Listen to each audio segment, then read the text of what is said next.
সকলেই ভালো রয়েছো। সকলকেই আমার চ্যানেলে স্বাগতম। এনআইডিএলএড নিউজ সম্পর্কিত আবারও একটি নতুন ভিডিও। টিপি বা ট্রান্সফার পিটিশনের আপডেট কী রয়েছে, বা পশ্চিমবঙ্গ থেকে কৌশিক দাসের যে কেস রয়েছে সেই কেসের আপডেট কী রয়েছে। শিক্ষার্থীরা অধীর আগ্রহে বসে আছে যে আজকের শুনানিতে কি হলো বা কি আপডেট উঠে এলো। এই সমস্ত একটা ভিডিও দেন যাতে করে বুঝতে পারি যে এনআইডিএলএড শিক্ষার্থীদের কি হচ্ছে।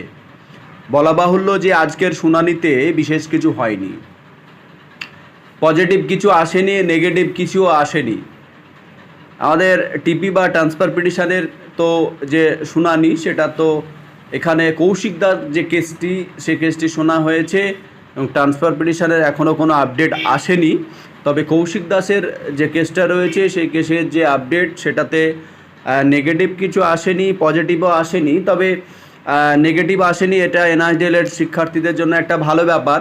তবে এটাকে একটা ডেট এক্সটেনশান করে দিয়েছে, আবারও 24 সেপ্টেম্বর করে দেওয়া হয়েছে। টেন্টেটিভ ডেট, এটা চেঞ্জ হতে পারে। তো এইভাবে ডেটের পর ডেট চলতে থাকবে। এনআইডিএলএড শিক্ষার্থীদের ভবিষ্যৎ শেষ পর্যায়ে গিয়ে পৌঁছাবে। দেখা যাচ্ছে শেষ পর্যন্ত কিছুই হবে না, এদিকে চাকরি সবাই পেয়ে বেরিয়ে যাবে, অথচ এনআইডিএলএড শিক্ষার্থীরা দেখা যায় বয়স শেষ হয়ে বুড়ো হয়ে যাবে। তো এনআইডিএলএড শিক্ষার্থীদের এইভাবে চলতে থাকলে জীবনটা একটা সময় শেষ পর্যায়ে গিয়ে দাঁড়াবে।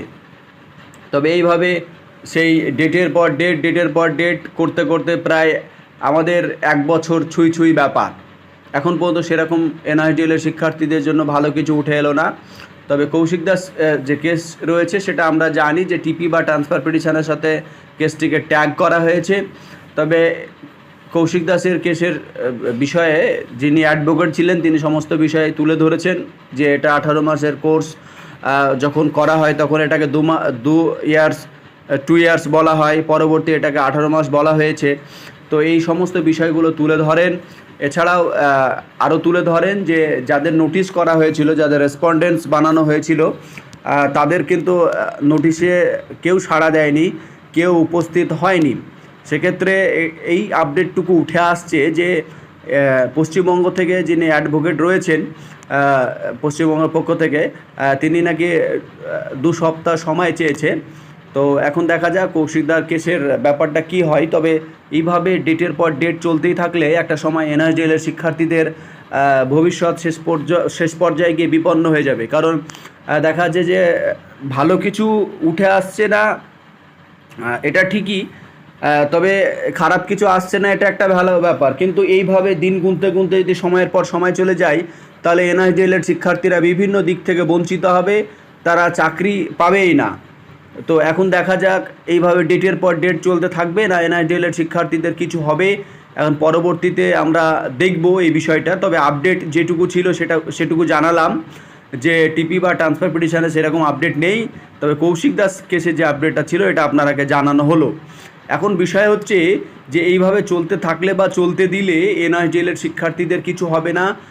প্রাইমারিতেও কিন্তু পশ্চিমবঙ্গে যে সামনে আপকামিং ইন্টারভিউ রয়েছে সেখানেও কিন্তু এনআইডিএলএড শিক্ষার্থীরা আবারও হয়তো বঞ্চিত হয়ে যাবে। কিন্তু যারা এনআইডিএলএড থাকা সত্ত্বেও রেগুলার ডিএলএড করছে, কমপ্লিট হয়ে যাবে হয়তো 24-এর মধ্যে, তারা হয়তো একটা সুযোগ পেতে পারে। তাছাড়া এনআইডিএলএড থেকে আবার সেই একই রকমই অবস্থা হবে। ইন্টারভিউ দেওয়ার পরও যেভাবে 2017-র ক্যান্ডিডেটদের হলো, ইন্টারভিউ দেওয়ার পরও চাকরিতে কিন্তু তারা অংশগ্রহণের সুযোগ পেলেও তাদের প্যানেলে কিন্তু নাম আসেনি। সেক্ষেত্রেও এইরকম অবস্থা এবারও হবে। তাই এটার জন্য সারা ভারতবর্ষ জুড়ে যারা এনআইডিএলএড ক্যান্ডিডেট রয়েছে তাদের অবশ্যই ভাবা দরকার যে এই ব্যাপারে কি করা যায়। তো যাই হোক, আপাতত এইটুকুই বিষয়। সকলে ভালো থাকবেন। আমি আমার মতামত জানালাম, আপনারা আপনাদের মতামত জানাবেন কী করে এনআইডিএলএডদের সামনের দিকে নিয়ে যায়।